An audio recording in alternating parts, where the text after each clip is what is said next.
you learn very quickly that what you're taught at school is an official history and that there are other tales yet to be fully assimilated into the official story of Australia. Culturally, this is a bit of a bombshell. You know, a lot of academics aren't going to like what we're finding here. This is the story of not one, but two extraordinary archaeological discoveries in Melbourne, Australia. Both finds has been steeped into controversy, cover-ups, and has led joint national dispute at the highest level of government.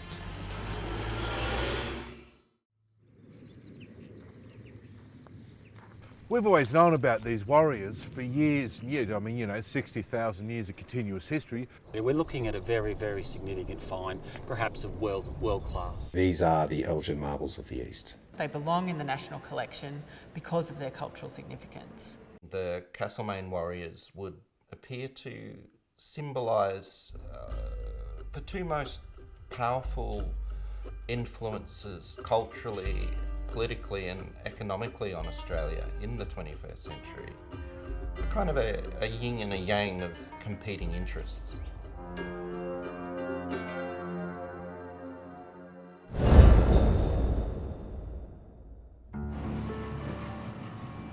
I've always considered myself something of an amateur archaeologist, and whenever there's new earthworks and excavations going on in the city, I love to get around there and have a bit of a fossick and a bit of a look. And when Docklands was being built in 2001, I was walking along the banks of the Yarra down there where it sort of starts to open up into the wharf area there. Check out the old boot. Just amazing, the crap that you find along here sometimes. And over here, check this out. Just a tip. I saw these really quite unusual little shards and fragments of what I thought was pottery and splinters of wood just protruding out of the mud, and it had clearly just been recently sort of unearthed. So it didn't take long for me to realise that I'd stumbled upon something pretty unique. Part of an old wooden vessel sticking out of the mud, and I managed to sort of grab a piece. A lot of it's still out there. But look at this, just an incredible trove of artefacts, Chinese-looking artefacts. And you know what? There's more of it out there. There's more out there. I took some samples of wood that I found it was Melbourne Uni actually, and they carbon dated the timber, and it turned out to be roughly dated to around the 1400s. And what that suggested to me, and what a few historians tentatively agreed, was that this is likely to have constituted a Chinese junk. So it seems that this Chinese junk had sailed into the mouth of the Yarra River and had foundered on the banks of the Yarra, had essentially got stuck, and then just couldn't sail out again. I was working for the Age between 1999 and 2005. And it would have been back in 2001, I think it would have been August, because I remember it was the time of the Tampa crisis. Dale Cox approached me with this incredible story about this archaeological discovery he'd made down at the Yarra. And he went on and on, he kept impressing upon me the urgency of the matter, because at the time, Docklands site was under construction, and he said that it was going to be covered up by apartments. So I went down there, and I took some photographs, and there was this incredible, he unearthed about 10 to 15 ceramic statuettes from the river, mostly broken, but still remarkable. So there I was, I discovered potentially one of the most significant wreck sites ever discovered that was about to rewrite history, and in the middle of a construction site in Melbourne. And I tried my hardest to have the site preserved and properly excavated, but it became clear that wasn't going to happen.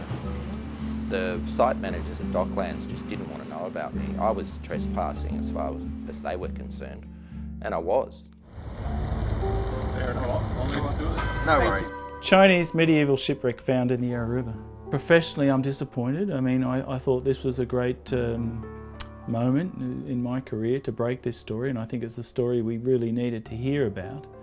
But also more broadly, politically, I mean, it was disappointing as well. I mean, it was an election year, and John Howard was playing the race card.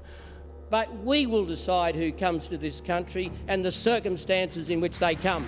The Tampa crisis was a much bigger story, I understand that, but still disappointing, and it dominated the news cycle.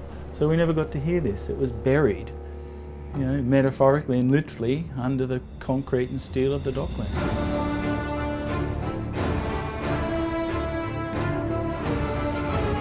Okay, so here we are. It took me a while to get my bearings, but this is definitely the spot. This whole stretch of riverbank here was just all tidal mudflats. None of this development was here, and this is where I found the initial discovery. I got some significant pieces out, but within 2 or 3 weeks, the whole site had just been completely obliterated. The excavators had come in, the concrete had been poured. A really important archaeological site right here has been lost forever.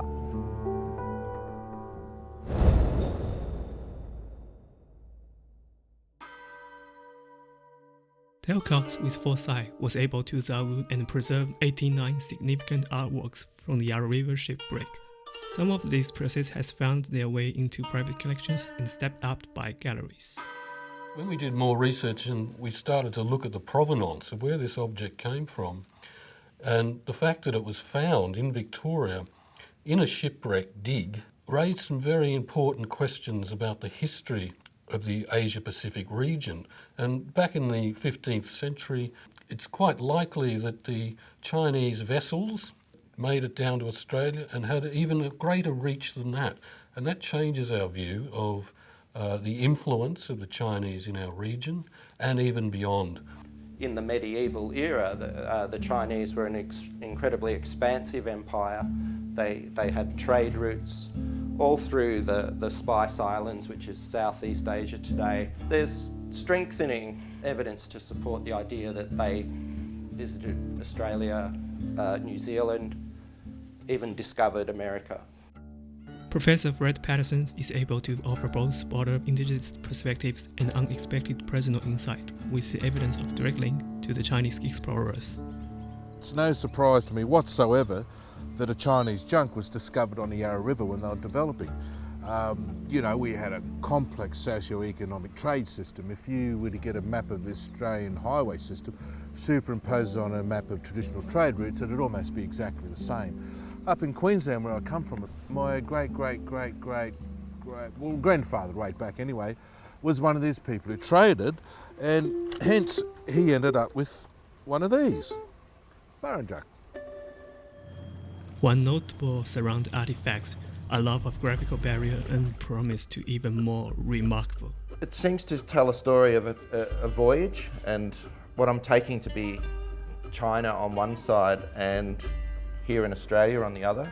There even appears to be some kangaroos here. So once I get the pot restored properly and interpreted, we might have a better understanding of who these people were. Dale has sought the assistance of renowned Ballarat historian Kia Reeves to decipher the visual narrative and the ancient calligraphy. If that's a term, and it looks like the terracotta army, and I noticed they're all facing towards China as well. Very interesting, Dale. And this calligraphy here, which I'm hoping you might be able to help us with. This is very interesting. It's an older text, but I'll try anyhow. Across the ocean to the great southern land, we came to Golden Mouse Mountain, our home. Aha, Golden Mouse Mountain. Well, it looks like Mount Alexander, which was known as Daigam Sam, the new gold mountain during the 1850s gold rushes. From the landmark clues painted on the burial urn, Dale has found a farm very near CASTLEMAINE.